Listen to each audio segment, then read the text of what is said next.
All right. The Supreme Court struck down Trump's tariff power on Friday, and we're here to provide some financial analysis from the perspective of a boomer financial expert and a Gen Z financial expert.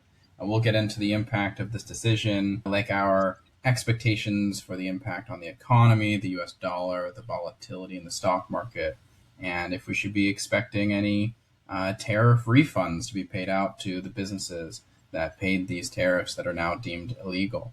But before we do, let's start with some context and get into what the Supreme Court's decision actually said.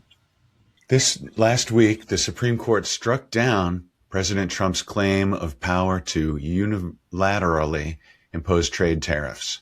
Specifically, they held in a 6-3 decision that the International Emergency Economic Powers Act, or IEEPA, does not authorize a president to impose tariffs that way. A couple of interesting points from the written decisions that I want to just bring up real quick.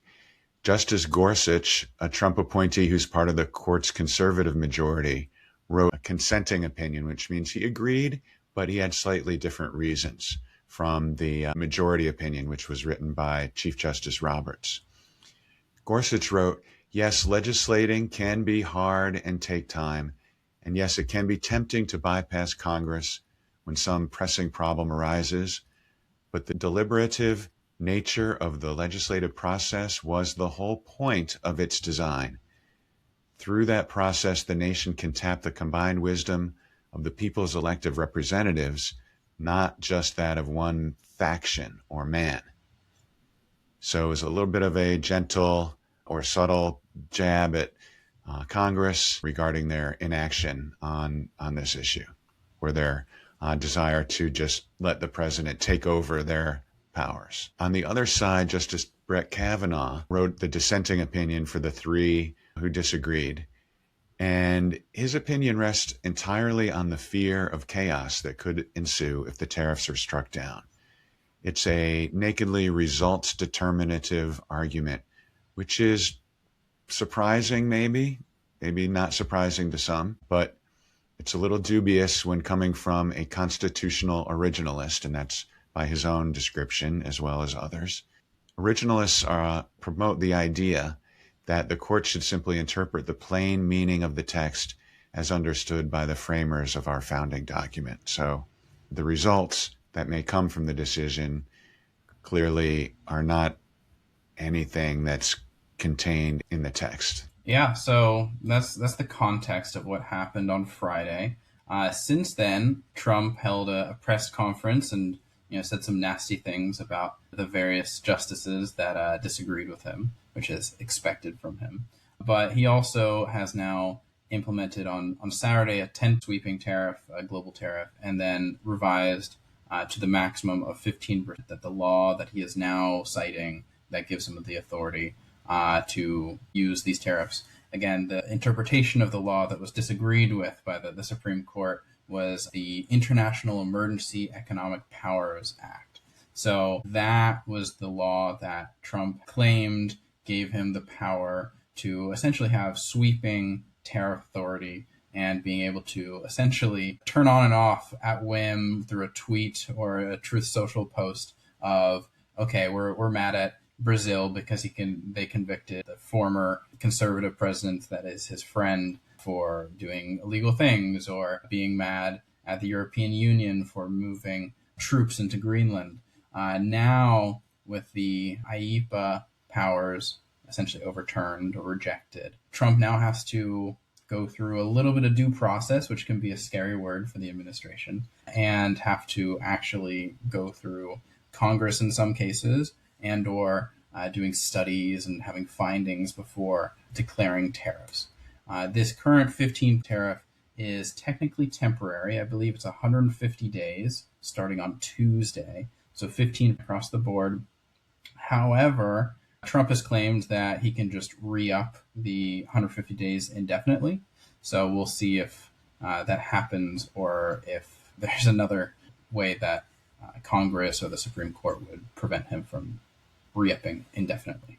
So Yeah, it's really the 150 days. That's almost half a year. 5 months. So this thing will certainly kind of go through a different phase for the next 150 days. And then probably then there'll be a new phase as that gets closer and closer to running out. The president likes to use deadlines to try and force movement as part of his negotiating style. And so we'll probably see a lot of activity. And let's see, that'll be like in Yeah, July. I believe about in July, where this will become a large topic again. For now, I think all the legal experts are combing over the decision, seeing what was left to be decided by the lower courts, which I believe is most of it. I believe the Supreme Court, in their 100 or so page decision, which is quite a long decision, but it didn't say much other than Trump can't do what he's doing and what he can do, or whether or not there are refunds or the other unknown questions will be still need to be hashed out in lower courts. We'll have to see that impact. So speaking of impact, let's talk about the fallout of this Supreme Court decision. I would say it was generally expected by the stock market. It was definitely something that was a risk that the administration did by setting up a portion of their tariffs. Not every tariff authority was overturned, but the administration chose to go through this IEEPA power to be able to have fast acting authority.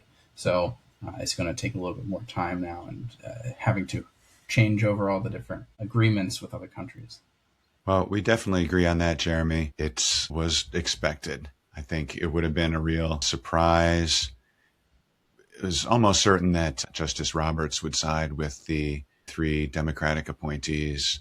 And Justice Barrett is shown to be more reliable for the conservatives on social issues, but less so on the more economic kitchen table type of questions. Yeah, the market moved, I think, about 1% on Friday up. And so if it was really unexpected by the markets, we would have seen larger moves.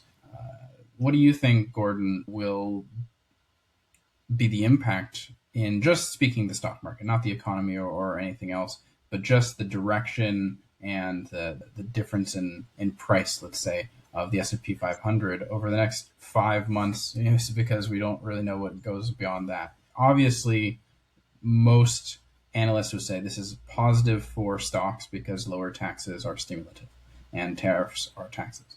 However, there's some uncertainty around what the next tariffs are going to be. And there's also uncertainty around the refunds. The markets probably would have risen higher if it was said in the decisions, yes, absolutely, you need to give all the $130 billion that the IEEPA tariffs brought in back to the companies. Well, yeah, that refunds is kind of the interesting question there for the stock market direction. Typically, with news like this, things go up in the short run, and then companies will start to realize, oh, there are these difficulties and costs associated with even applying for the refunds and things. And going through all of that is going to be kind of onerous and take time. And there'll be winners and losers. Companies like banks that have tremendous analytical tools as part of their DNA will be able to quickly turn this around and get refunds that they're entitled to. Smaller manufacturing companies, it's going to be tougher for them. They may have to hire legal teams. Maybe they don't have in-house counsel that are experts on these things. They're going to rely on, some of the big accounting firms to help them. For mid-sized companies, small-sized companies will have to, see what kind of local talent they may have to go through this process. So I feel like the burden's going to be toughest for the small companies. I'll agree with you on one point and disagree on another. The lawyers always win, so they're definitely going to be a winner. On the counterpoint, though, I'm not sure if there are going to be refunds. Trump has very much said that there won't be refunds. Of course, that's really for the courts to decide. But they're going to do everything in their power to prevent these refunds from happening. I think that they could probably delay for 2 or 3 years pretty easily. So maybe it would be in the arms of the next administration whether or not the refunds come.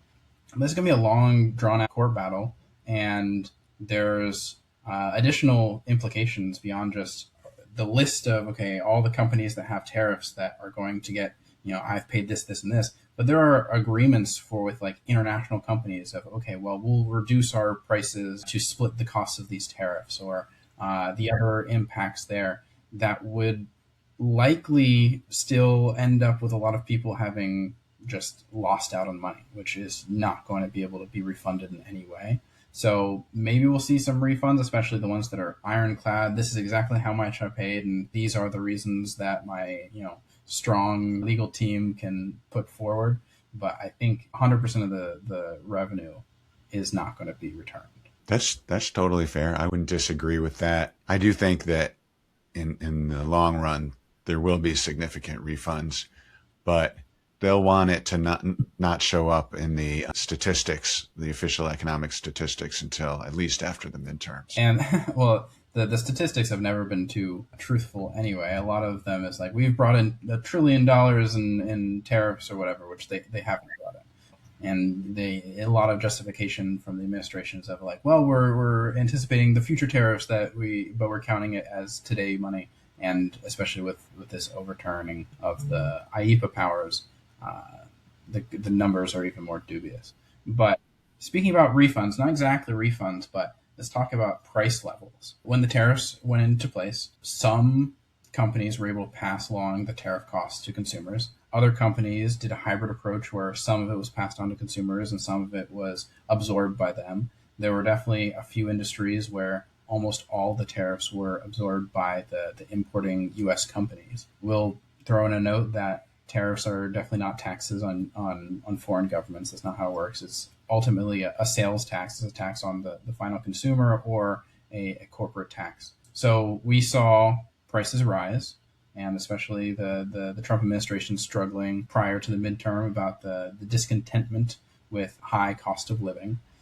Do you expect that prices will go back down, or do you think this will be a great opportunity for the companies in the stock market to keep prices where they are and just be able to pad their profit margins if they don't actually need to lower prices and they don't have to pay tariffs anymore?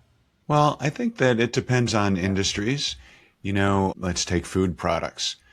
So much competition at the retail level. Profit margins are very narrow in agriculture and food in general.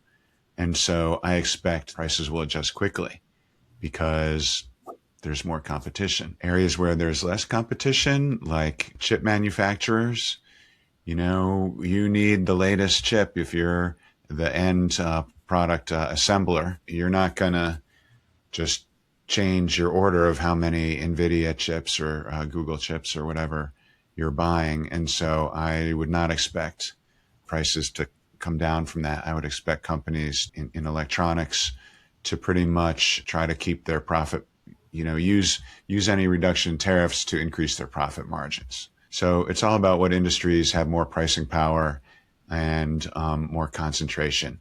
Those companies will not have to adjust very much. And again, the smaller companies are probably the most vulnerable to being forced to lower their prices back. Yeah, I would agree with most of that. NVIDIA is great at protecting their profit margins. On the other side, importer of various foods might be able to bring that back down pretty quickly. I guess the question mark are more the durable goods, so the washer and dryers. My default would be, I think they, like Home Depot, Lowe's, and the manufacturers there, I think the margin will stay. That would be my anticipation for the durable goods. Maybe slight reductions, but the majority I would expect to stay in the company's pockets rather than helping out on consumer side. Yeah, and things like that where there are big inventories, those changes happen slowly anyway. The price of the things that are in the stores now and for the next few months were all, based on materials brought in under the old system. Inventory is a great point. I remember when the original tariffs were being announced last year, I saw news stories about Apple like renting planes and filling the entire plane with iPhones and then flying them in, hours before the new tariffs were to be imported. And it gives an interesting timing problem here for the administration where I assume the tariffs that have now been struck down are struck down immediately, the IEEPA tariffs on Friday. And the new 15 sweeping tariffs don't come into effect until Tuesday.